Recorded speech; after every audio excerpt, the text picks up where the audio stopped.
Tree of Life is an exercise or activity, if you want, developed by the Dulwich Center in Adelaide and others, and applied in several places in the world already. And it's there to help participants to see narrative connections in their life and to see the structure of their life story.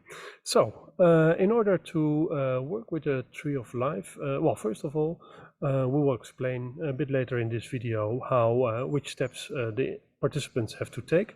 But it's good to state that all the participants have to do this individually.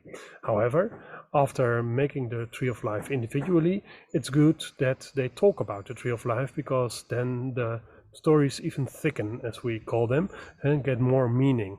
So after maybe giving them half an hour, 3/4 of an hour, or even an hour to make the tree, make pairs and ask them to talk about each other's tree. You can also do it in a group, but working in a group is a bit less safe, and yeah, it's better to do it in pairs.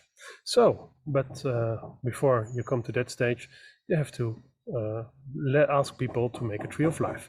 I will introduce to you how you do that. So here it is, a presentation. So you give everybody a sheet of paper, preferably a big sheet of paper, and pencil or marker or whatever. You ask them to make a tree and to involve the following elements in it. So you start with the roots, and in these roots people can write down in which they are rooted, in what they are rooted. And so, for example, their family members, the place you were born. It can also be events that were on big influence on your life. Maybe a trauma, maybe not a trauma, maybe something very happy, maybe the birth of a sister, a brother, etc. Everything which the participants consider very important in the roots of their lives. So the next step is the so-called ground. And in this ground, you write down what keeps you busy in daily life. For example, working, sleeping, walking the dog, etc. But also think of hobbies, things people like to do, sports, etc., etc. The next step is what we call the trunk. The trunk, this is where you write down your talents and values. What are the talents you think you have, or others say that you have, and the values? What is important to you? On this trunk, you draw the branches. And the branches, in these branches, you write down what are your wishes and your dreams.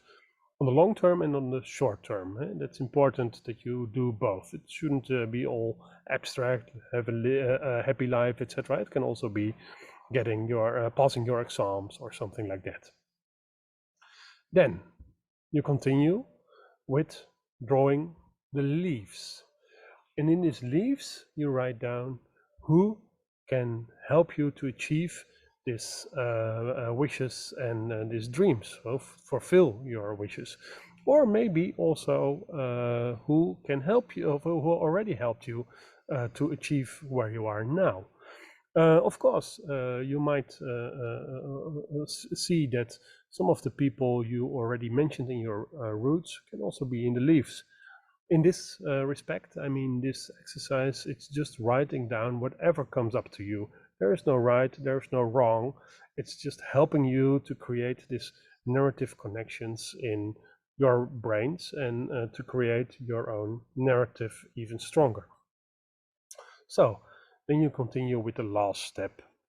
The last step, as you can see here, are the fruits. And maybe this is the most difficult step, certainly for younger people, because in this fruits you write down what you want to be your legacy. How do you want to be remembered? And of course, it's quite difficult when you're only in the beginning of your life and that you're already thinking, hey, this is how I want to be remembered. But even though, it's good to think about it.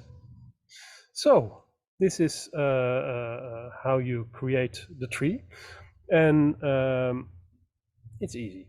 I mean, everybody can do that, and you will see that when people are into it, they really continue thinking and writing things down. And sometimes you feel a little resistance in the beginning, certainly amongst male participants, but as soon as they start, they see how the meaning making process will start and how they can benefit from it.